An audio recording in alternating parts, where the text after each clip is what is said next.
Hey guys, we're going to be repairing this Shurflo diaphragm pump today.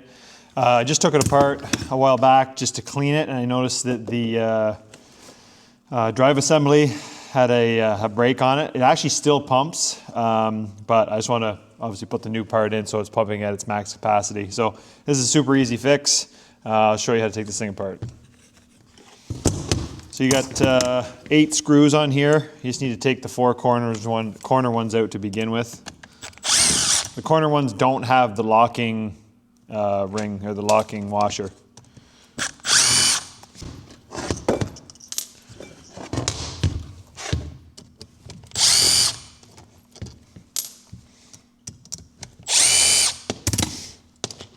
Okay, this should allow you to open this. Disconnect the wire. Just get it out of the way. This is actually the part that we're going to be replacing. And you'll notice there's a little plastic bushing right here. Just try to keep that on. So this is actually one unit here. So I'm going to take this off.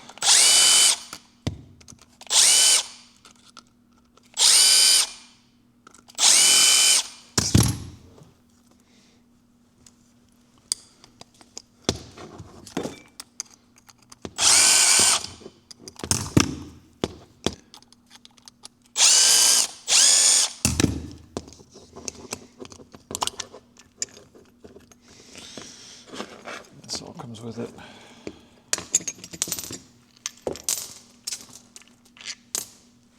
This actually has some ice in it because we're using it as a vacuum pump for a sap system right now. So you can replace this if there's any issues with it, but on mine this is in really good condition. This is the part that's broken on mine. Actually, here, I'll show you. Got to take this off to take these pads apart.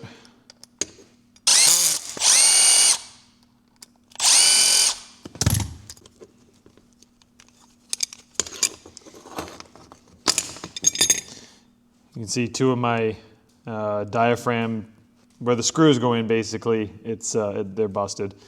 So that's why we're replacing it. So you don't need any of this. This all comes with the kit. You can see here that diaphragm is already on there, so you don't have to mess with any of that. It's pretty much ready to go.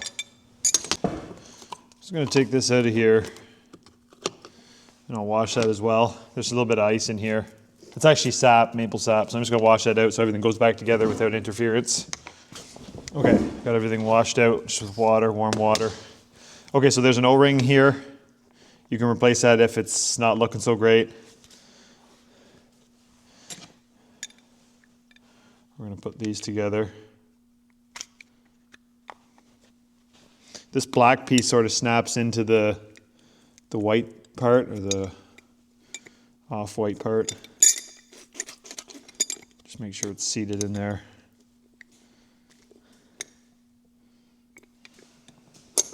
Then this whole assembly goes into here.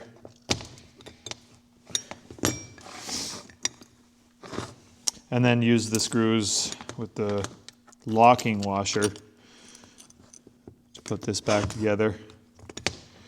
And then for reassembly, I would use a screwdriver.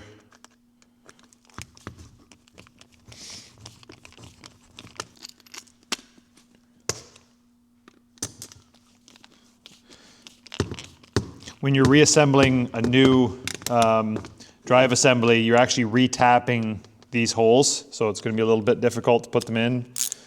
So that's why it's good to use the screwdriver so you can feel what's going on. Make sure it's going in there.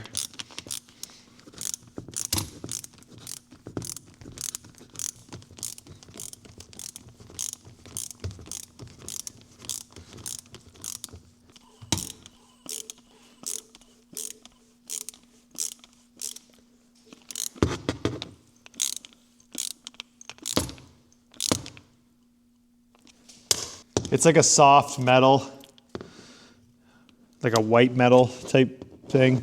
Might be aluminum, I'm not sure, but it's not super hard to tap, but it takes a little bit of force. But you can see that once they get through there, and then just pull it together. Again, not crazy tight because it's a soft metal. Just till it comes together, that's all you need. Put it back onto the output shaft of the motor here. There's a little flat spot. Just match up the flat spot. And then just before you go right together, rotate it to where you had it before. So for me, it was right there.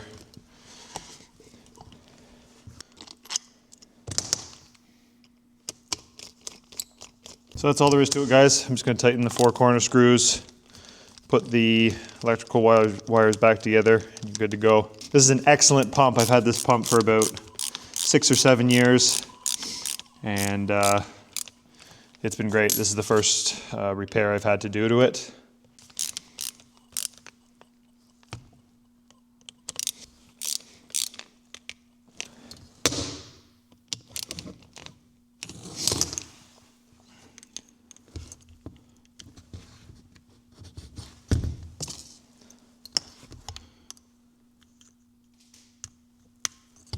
Thank you for watching.